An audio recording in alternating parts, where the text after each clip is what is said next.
have done so much to help people in this country. In North Carolina, after the hurricanes, you actually sent your Starlink satellites to help save people there. You had to rescue 2 astronauts when NASA and Boeing both failed. Now you're here in Washington, D.C., working alongside President Trump to try and essentially save our country. Has anyone said thank you to you for doing this? Yes, some people have said thank you.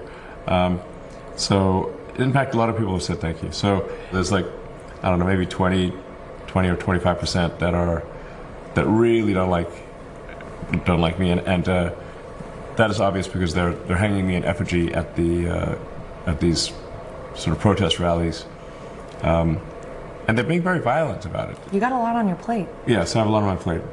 Truly, it's crazy. I will tell you this, there are a lot of people who have supported you by going out and buying Teslas. My parents just bought their first Tesla to support you. I'd like to thank everyone who has supported, you know, a friend in need is a friend indeed. So I'd like to thank everyone who's gone out there and support and bought a Tesla in support of Tesla and me.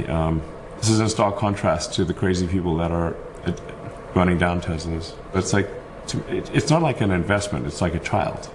The company to me is like, it's not just a bunch of money. It's a, you know, it's a company that I've grown and nurtured, you know, for over 20 years. What do you think, and what are you going to focus on in the coming years that you think could really revolutionize humanity? Tesla in a few months will release unsupervised full self-driving. So the cars that people are driving right now, the cars that you can buy from the factory, will be driving around by themselves with no people in them. Wow. We would call unsupervised full self-driving. So there's literally no one in the car on public roads. We'll start that in Austin in a few months, in June, and then we'll rapidly expand that to the rest of the country. In fact, anyone who has Tesla now, if they try self-driving, it should work very well. It should be rare that you need any intervention. In fact, in the future, I think it'll be unusual to see a manually driven car. It'll be like seeing a horse. Interesting. Yeah. So in the future, it will be strange to see someone actually driving themselves in a car. Yes. And what about medically? Tesla's also creating a humanoid robot, Optimus, which I think everyone is going to want.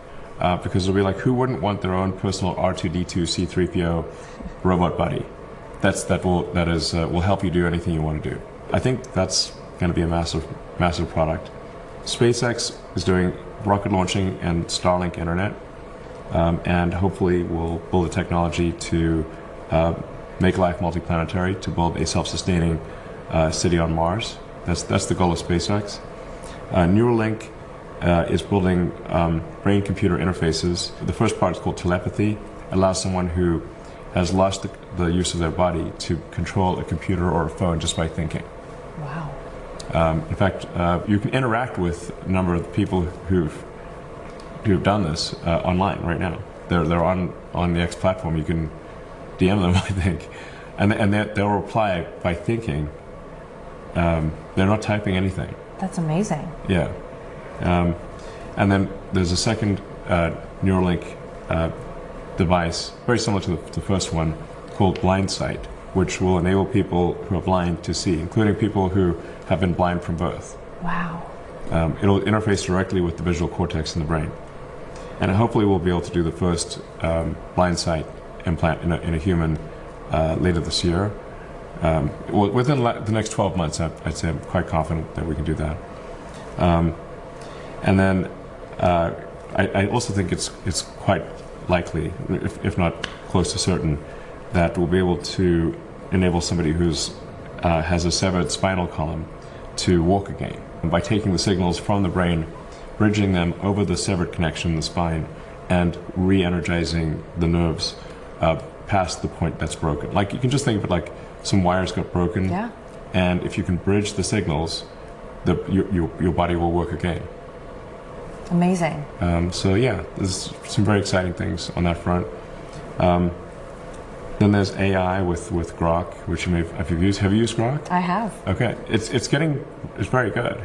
Yeah, it's very cool. It's really fun. You can ask for complex analysis of things, and it's gonna get the answer right almost always. You know, speaking of AI, it's very important that AI be programmed with good values, especially truth-seeking values.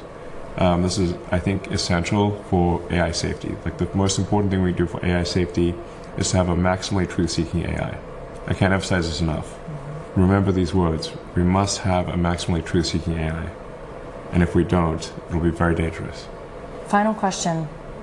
What do you want your legacy to be one day when you're long gone? That I was useful in the furtherance of civilization.